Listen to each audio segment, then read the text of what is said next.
Ils envisagent de faire des travaux au mois de janvier. Ce qui nous choque d'abord, c'est qu'on a découvert les projets de ces travaux il y a une semaine, alors que soi-disant il y a eu une concertation et tout ça. Il n'y a jamais eu de concertation. Il appelle ça un projet réaliste et esthétique. Regardez le projet esthétique et réaliste. Non mais attendez, regardez ça. Est-ce que ça, ce sont des dessins d'architectes? Non mais franchement, c'est Fanny à faire. Qui a fait un truc pareil? On n'était pas au courant. On n'a pas eu aucune information. Voilà, on nous met devant le fait accompli. Donc il y a eu pendant 30 ans un architecte urbaniste qui a protégé Montmartre, qui a empêché les destructions, empêché la confiscation des commerces à n'importe quel titre, voyez. Et puis ensuite, après lui, malheureusement, il y a un Montmartre qui est un petit peu parti en vrille, avec des commerces défigurés, de bas de gamme, de produits d'importation diverses. Et puis aujourd'hui, ce projet pour la place du Tertre, après donc une longue dérive, la société donc du Vieux Montmartre pense que c'est là ce doit être l'objet d'un contre-projet, d'une vraie concertation et d'une vraie réflexion pour tout le site. On ne comprend pas pourquoi le site n'est pas classé. C'est un architecte des bâtiments de France qui s'est battu pour garder le site 19e siècle. Ça fait des années que nous sommes là. Nous avons des droits parce que nous avons 1 mètre carré pour 2 personnes et nous payons à la ville de Paris. Nous payons 300 € par personne.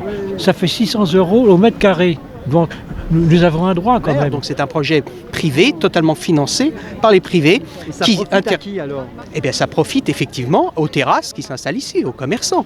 Mais ça leur profite d'une manière pas autant qu'ils croient. C'est-à-dire que un projet esthétiquement, réellement pensé peut aussi permettre d'avoir une bonne rentabilité. Il faut donc penser au-delà du court terme. Je vais vous lire une lettre qu'on nous a envoyée pour nous dire on va nous recevoir le 21. Le service de la ville qui a la compétence en matière d'avarie, elle veut reprise la chaussée, l'éclairage. La seconde opération de ce projet, c'est par les restaurateurs eux-mêmes qui financent leur terrasse. Il s'agit d'un projet, ça c'est grave, il s'agit d'un projet privé qui a fait l'objet d'un travail par un architecte désigné et indemnisé. Un projet privé sur un espace public, c'est quand même grave, non? Les politiques sont là pour être les garants du bien public. C'est-à-dire qu'au-delà des intérêts privés immédiats et à court terme, ils doivent être, et c'est pour cela que nous les mettons en place, que nous leur demandons, que nous leur confions nos destinées, c'est bien pour protéger l'intérêt général contre les intérêts privés. Je suis moi-même peintre et je suis complètement contre ce projet qui va vraiment enlever tout le charme de Montmartre. Comme vous avez vu, les chapiteaux qu'ils veulent installer, déjà c'est actuellement monstrueux. On s'imagine quelque chose de plus doux, quelque chose de village. Au départ, vous savez, tout le monde se rappelle des petits parasols sur des petites tables magnifiques où les gens restaient jusqu'à 4 h du matin. Maintenant, ils mettent des chapiteaux de 4-5 mètres de haut et les terrasses sont vides. Les travails sont pleins 4 ou 5 week-ends par an, tout en occupant 80% de l'espace. Les boutiques sont achetées, on ne sait pas, on entend banque marocaine, milliardaires marocains, chinois, pakistanais, tous les vendeurs sont pareils. Et il n'y a pas une tour Eiffel, pas un petit pot, pas un foulard, qui n'est même pas fait ici. Et ils achètent tout Montmartre. Si c'était un lieu où il y avait Ferret, il y avait Brel, il y avait tout ça, comment ça se fait que la mairie n'est pas foutue de faire une préemption quand une boutique est pour amener quelque chose qui a du charme? Nous sommes le moteur économique du lieu, un événementiel non subventionné depuis 70 ans. Et l'intérêt général doit entendre toutes les parties et doit entendre aussi les visiteurs. Qu'est-ce qu'ils demandent les visiteurs? Voir les artistes de Montmartre tels que l'histoire du site leur a appris qu'ils étaient ici chez eux. Donc ces artistes doivent être déjà bien mis en valeur. Ensuite, ils veulent éventuellement prendre un verre, il n'y a pas de problème, les terrasses peuvent s'installer, mais elles doivent être dans le respect d'un site, elles ne doivent pas occuper 80% d'un espace public, sous un énorme chapiteau qui est une confiscation visuelle et esthétique totale de Montmartre. Ils doivent donc, ces terrasses, être repensées dans l'esprit du site par une véritable réflexion.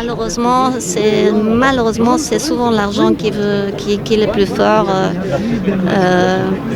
dans cette affaire. On est dans un système libéral, donc l'argent est roi. Écoutez, je suis complètement solidaire avec mes copains, mes collègues, et je pense c'est bien faire comme ça parce que je trouve l'architecture c'est nul. Et Montmartre qui est connu dans le monde, pas simplement en Europe, dans le monde, avec ses anciennetés, avec le peintre ancien, il faut que... Bon, quelques travaux pour améliorer, ok, mais pas qu'ils nous mettent à quelque chose de moderne, que simplement restaurateur, je ne sais pas, commerçant qui peut gagner. Je ne suis pas d'accord, c'est tout. Van Gogh était là, il est mort en 90, Van Gogh, 1890. Bon, après c'est Picasso, Bateau Lavoir. Quand tu lis Bouquet de Bohème de Roland d'Orgelès, écrit en 1919, il y a Macorlan, il y a tout ça. C'était ici, la Bohème, c'était un hôtel dans lequel était Raoul Dufy, Breyer. Ils étaient tous là, ils sont tous passés là. Une photo qu'on lui avait attachée, de l'ami qui lui avait prêté, en fin de compte qu'il avait emprunté, se retrouva tiré de lui. Ils nous donnent rendez-vous pour le 21, on va y aller.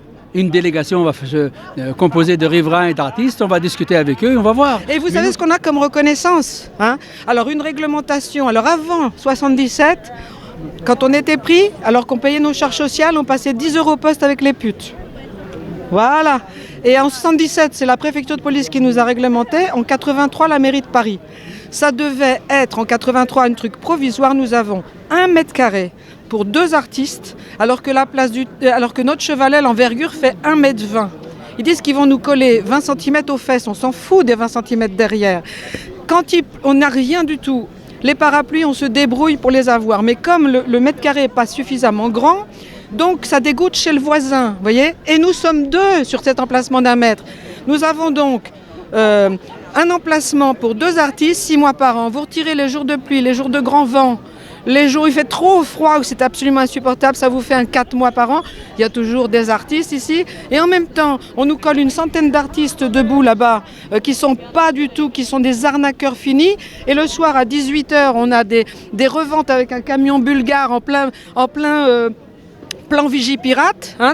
Et puis on est menacé de mort quand on leur dit de foutre le camp, c'est nous qui partons. Quoi? C'est un truc de 1913, non, 1907, je crois. L'histoire bégaye, elle se répète. Les artistes témoignent toujours du désordre du monde. On est toujours témoins de notre temps. Et la peinture, enfin, la création est un acte de résistance. La dernière boulangerie, là, qui après était devenue je ne sais quoi, une espèce de truc où on vendait encore des sandwichs, maintenant, ici il y avait boucher, il y avait tout, il y avait des cabarets, Comment ça se fait? Vous avez le lieu, le décor, mairie de Paris, vous avez le lieu et le décor, cherchez pas. On prolonge encore les souvenirs qui viennent made in China. Donc la boutique de souvenirs se prolonge et la boulangerie, ça y est, il n'y en a plus. Alors que c'était pendant des années une bonne boulangerie. Une vue mythique pour les peintres. Tout le monde l'a dessinée, cette vue. D'un côté, il y a le café qui s'appelle le Consulat. Et de l'autre côté, il y avait écrit boulangerie. Et donc depuis 60 ans, les peintres dessinent cette vue. Ils dévorent tout avec leur peste marchande. Quand tout le monde aura la peste, tout le monde sera mort. Et moi je veux dire un truc, quand les gens ils vont trouver que des conneries toujours les mêmes partout, ils vont plus acheter. D'ailleurs, moi je dis, achetez plus dans ces boutiques. C'est comme disait Coluche, vous vous plaignez ceci, cela, mais n'achetez pas, il vous suffit juste de ne pas acheter. Mesdames, messieurs, amis riverains, restaurateurs, C'est pas maintenant. monsieur le président du Montmartre historique, monsieur Éric Lejoindre, maire du 18e, monsieur le député Éric Bournazel, madame Anne Hidalgo, maire de Paris. Aujourd'hui, samedi 16 décembre 2017, les artistes de la place du Tertre sont en grève. Ils protestent contre un nouveau projet d'aménagement de la place présenté par la mairie du 18e arrondissement. Les artistes réclament un moratoire immédiat sur le début des travaux prévus le 8 janvier et la tenue d'une nouvelle concertation publique incluant riverains, commerçants, mairie du 18e et artistes. Alors oui, mesdames, messieurs, amis riverains, restaurateurs, madame la maire, monsieur le maire du 18e, monsieur le député, madame la maire de Paris, vous aimez cette place autant que les artistes, peut-être. Alors prenons le temps de se parler, de s'écouter et de s'organiser avant qu'il ne soit trop tard. Les artistes sont déterminés et ils iront jusqu'au bout. Bravo!